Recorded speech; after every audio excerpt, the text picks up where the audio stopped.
Smart phone అనేది ఇప్పుడు లైఫ్లో ఒక భాగంగా మారిపోయింది. స్మార్ట్ ఫోన్ వల్ల మనిషి జీవితంలో ఎన్నో బెనిఫిట్స్ ఉన్నాయి. ప్రస్తుతం అన్ని పనులు డిజిటల్గానే సాగుతున్నాయి. స్మార్ట్ ఫోన్ వల్ల మనిషి జీవితం ఎంతో సులభతరంగా మారిపోయింది. అయితే స్మార్ట్ ఫోన్తో లాభాలు ఎన్ని ఉన్నాయో నష్టాలు కూడా అన్నీ ఉన్నాయి. ముఖ్యంగా స్మార్ట్ ఫోన్ని ఎంతో తేలిగ్గా హ్యాక్ చేస్తారు. అలా హ్యాక్ అయితే మీ డేటా, ఫోటోలు మాత్రమే కాకుండా మీ అకౌంట్స్లో ఉన్నటువంటి నగదు కూడా పోతుంది. అందుకే తమ ఫోన్ హ్యాక్ అయిందా అనే అనుమానాలు ఎక్కువగా వస్తూ ఉంటాయి.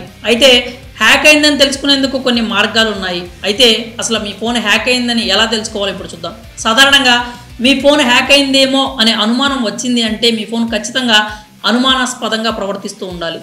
మీ ఫోన్ హ్యాక్ అయిందని చెప్పే మొదటి సూచన మీరు ఇన్స్టాల్ చేయని కొన్ని యాప్స్ మీ ఫోన్లో కనిపిస్తూ ఉంటాయి. అంతేకాకుండా ఫోన్ బ్యాటరీ ఫాస్ట్గా డ్రైన్ అయిపోతూ ఉంటుంది. సాధారణంగా కంటే కూడా ఎంతో ఫాస్ట్గా బ్యాటరీ డిశ్చార్జ్ అయిపోతూ ఉంటుంది. మీరు ఫోన్ వాడకపోయినా కూడా ఫోన్ బాగా హీట్ అవుతూ ఉంటుంది. ఒక్కోసారి ఫోన్ వాడుతున్నప్పుడు హ్యాంగ్ అవుతూ ఉంటుంది. మీ ప్రమేయం లేకుండానే యాప్స్ ఓపెన్ అవ్వడం, ఫోన్ నుంచి కాల్స్ వెళ్తూ ఉండడం జరుగుతూ ఉంటుంది. మీరు కాల్స్ చేయనటువంటి నంబర్స్ కూడా మీ డైల్ ప్యాడ్లో కనిపిస్తూ ఉంటాయి. మీరు పంపని మెసేజ్లు ఇన్బాక్స్లో దర్శనమిస్తూ ఉంటాయి. బ్రౌజింగ్ హిస్టరీలో కూడా మీరు సెర్చ్ చేయని వెబ్సైట్స్, మీరు ఓపెన్ చేయని పేజెస్ కనిపిస్తూ ఉంటాయి.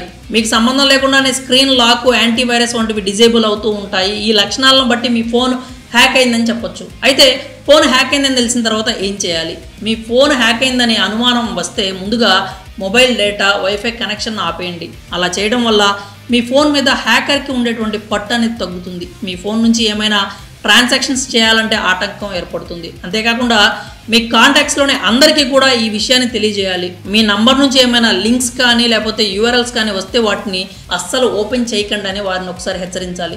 అలా చేయడం వల్ల వారి ఫోన్స్ కూడా హ్యాక్ అయ్యే ప్రమాదం ఉంది.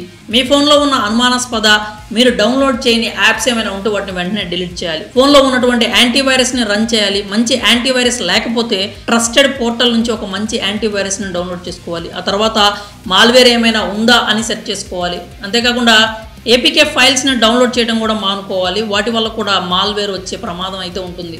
అంతేకాకుండా మీ ఫోన్లో ఉన్నటువంటి మాల్వేర్ని క్లియర్ చేసిన తర్వాత మీ bank accounts, social media handles, పాస్వర్డ్స్ని మార్చుకోవాలి. ఏ అకౌంట్కి ఆ అకౌంట్కి సంబంధం లేకుండా స్ట్రాంగ్ పాస్వర్డ్ని సెట్ చేసుకోవాలి. అంతేకాకుండా పాస్వర్డ్స్ని ఫోన్లో సేవ్ చేసుకోకూడదు.